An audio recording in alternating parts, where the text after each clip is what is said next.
So ప్రతిదానికి ration కార్డే ఆధారం. So అందుకే మనం అన్నాం కదా, మీరు అవన్నీ అమలు చేయడం కాదు, ఫస్ట్ రేషన్ కార్డు ఇవ్వండి. రేషన్ కార్డు వాళ్ళ చేతిలోకి వచ్చిన తర్వాత వాళ్ళు అప్లై చేసుకుంటారు, అప్పుడు వాళ్ళకి ఈజీగా ఇంప్లిమెంట్ అవుతుంది. మీరు అక్కడ దరఖాస్తులు తీసుకొని మళ్ళీ ఆయనకి రేషన్ కార్డు రాకపోతే మళ్ళీ ఆయనది పక్కన పెట్టి మళ్ళీ ఆయన ఆఫీసుల చుట్టూ తిరిగి ఈ లొల్లంతా ఎందుకు? ఫస్ట్ మీరు రేషన్ కార్డు ఇష్యూ చేసే కార్యక్రమం పూర్తయితే సంక్షేమ కార్యక్రమాలు మీరు అనుకున్నవి లక్ష్యాన్ని మీరు చేరుకోగలుగుతారు. రేషన్ కార్డే ఆధారం. 6 గ్యారంటీలకు 28 నుంచి దరఖాస్తుల స్వీకరణ. జనవరి 6వ తేదీ వరకు దరఖాస్తుకు అవకాశం. గడువు లోపుగా దరఖాస్తు ఇవ్వకపోయినా ఆందోళన వద్దు. ఆ తర్వాత కూడా అధికారులకు ఇచ్చి రసీదు తీసుకోవచ్చు. అన్ని గ్రామాలు పట్టణాల్లో ప్రజాపాలన సభలు. మంత్రి పొంగులేటి.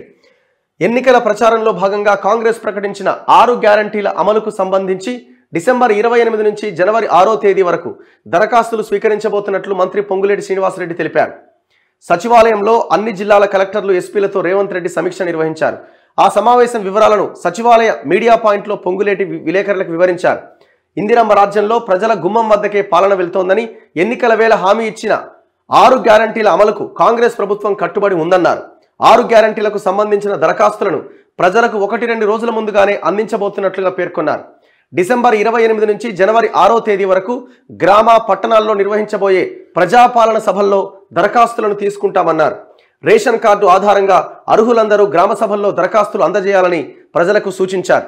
దరఖాస్తులను అధికారులకు అందించిన తర్వాత ఒక రసీదు ఇస్తారట. చిన్న గ్రామాలే కాదు, చెంచు గూడాలు 10 ఇళ్లు ఉన్న ప్రాంతాలకు వెళ్లి మరీ దరఖాస్తులు స్వీకరిస్తామని స్పష్టం చేశారు. ప్రతిరోజు ఉదయం 8 నుంచి మధ్యాహ్నం 12 వరకు, తిరిగి మధ్యాహ్నం 2 నుంచి సాయంత్రం 5 వరకు ఈ కార్యక్రమం కొనసాగుతుంది. ఒకవేళ ఎవరైనా అర్హులు గడువులోపుగా దరఖాస్తులు ఇవ్వలేకపోయినా ఆందోళన చెందాల్సిన అవసరం లేదన్నారు.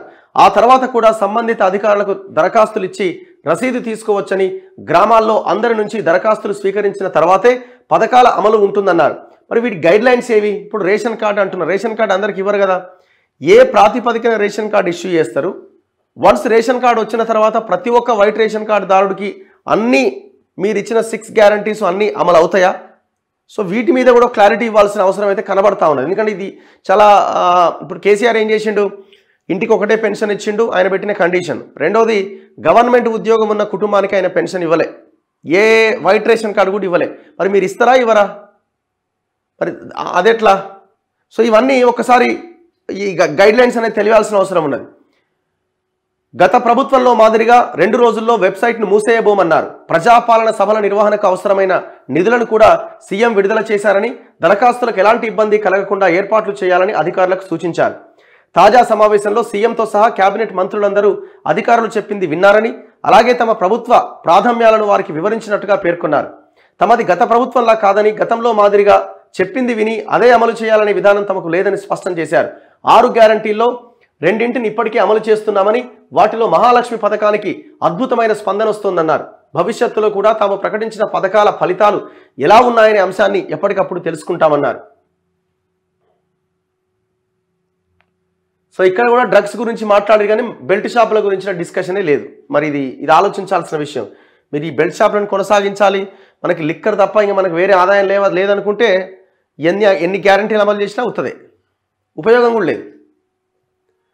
సో మీరు ఫస్ట్ ఏం చేయాలంటే ఈ రేషన్ కార్డులకు సంబంధించిన గైడ్ లైన్స్ విడుదల చేయాలి. ఇప్పుడు మళ్ళీ వాళ్ళు అప్లై చేసుకున్న తర్వాత అంతా కష్టపడి ఎక్కడెక్కడి నుంచో వచ్చి ఊర్లలోకి పోయి అప్లై చేసుకొని ఆ పని మానేసుకొని అప్లై చేసుకొని లేదు మీకు కండిషన్ వల్ల మీకు రావట్లేదని అనడం ఎందుకు? మీరు ఫస్టే ఏ కండిషన్స్ ఉన్నాయో, ఏ గైడ్ లైన్స్ ఉన్నాయో అవి ప్రజల ముందు పెట్టండి. అది చాలా ఇంపార్టెంట్.